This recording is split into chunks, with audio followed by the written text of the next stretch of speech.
వాళ్ళ వాళ్ళ దుర్యోధనుల చేతులకు పోయింది, కౌరవుల చేతులకు పోయింది. ఆ చేతులకు పోతే ఎంత ఘోరము, ఎంత ఘోరము, ఎంత పాపము. వాళ్ళకు పరిపాలన వస్తలేదు, వాళ్ళకు అడ్మినిస్ట్రేషన్ వస్తలేదు, వాళ్ళకు అవగాహన లేదు, వాళ్ళకి ఏమీ లేదు. వాళ్ళు ఏం చేస్తున్నా కూడా వాళ్ళకే అర్థమవుతలేదు. పంట పండుతుంది, కొనే దిక్కు లేరు, మొలకలు వెళ్తున్నాయి. ఇలా ఎవరన్నా సుఖంగా ఉన్నారా? ఎవ్వరు సుఖంగా లేరు. ఒక రైతు సుఖంగా లేడు, రైతు బంధువు లేడు, రైతు ఇది లేదు, ఒక వ్యాపారాలు లేవు. బంగారం దుకాణంలో కూడా 1,00,000 రూపాయల ధర ఇది కానీ కొనేటోడు లేడు. బట్టల వ్యాపారాలు లేవు, ఎక్కడ కూడా భూముల బేరాలు లేవు, ఏ బేరం లేదు. మొత్తం దరిద్రమైపోయింది తెలంగాణ. అంత దరిద్రం చేసి బంగారం అసలు తెలంగాణ. నాది కూడా ఏముందన్న, అందరు బాగుంటేనే నా తన పైసలు కడతారు కదా.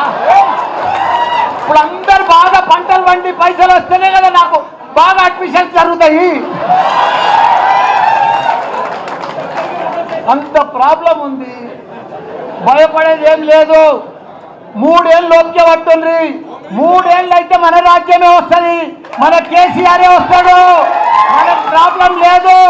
ఎందుకంటే వాళ్ళకు పోయి వాళ్ళే తవ్వుకుంటున్నారు, వాళ్ళకు పోయి ఎవరో తవ్వేది అవసరమే లేదు. కాబట్టి వాళ్ళు ఇంత ఘోరం చేస్తారని ప్రజలకు అర్థమైపోయింది. మేము ఎంత అన్యాయం అయిపోయినాం. ఊర్లో పడితే కానీ సిటీలో కానీ ఎక్కడ చూడు, అమెరికాలో కూడా బాధపడుతున్నారు. మన రజోత్సవం సభకు ఎంత నిన్న ఇవాళ పొద్దుగాల అయితే ఎంత సక్సెస్ఫుల్ అయింది. ప్రతి పౌరునికి, ప్రతి ప్రజలకు, ప్రతి ఒక్క వ్యాపారానికి, ప్రతి రైతుకు, ప్రతి కుల సంఘాలకు, ప్రతి ఒక్కరికి అర్థమైపోయింది మళ్ళీ మా కేసీఆరే కావాలని. అందరు రోడ్డు మీద పడ్డారు, అందరు రోడ్డు మీద పడ్డారు. వాళ్ళు ఏం చెప్పినా మాయ మాటలే చెప్తున్నారు, అన్ని మాయ మాటలే చెప్తున్నారు, టైంపాస్ మాటలు చెప్తున్నారు, టైంపాస్ పరిపాలన చేస్తున్నారు.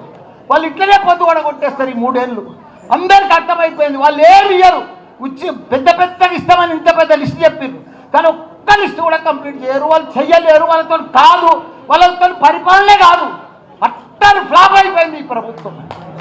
కాబట్టి మీరు కూడా ఒక సైనికుల లెక్క ఇది మంచి టైం వచ్చింది, మీకు కష్టపడాలి. అప్పుడు కేసీఆర్ సార్ ఎట్లా కష్టపడ్డాడో మీరందరూ కూడా, అప్పుడు ఎవరు లేకుండా ఒక 5-6 మనుషులే ఉండి అప్పుడు తెలంగాణ వచ్చేటప్పుడు. ఇప్పుడు ఇంతమంది ఉన్నారు, 60 లక్షల మంది మన సభ్యత్వం ఉంది. మనం అందరం కూడా కష్టపడితే రేపు లోకల్ బాడీస్లో కానీ ప్రతి దాంట్లో మనమే గెలవాలి.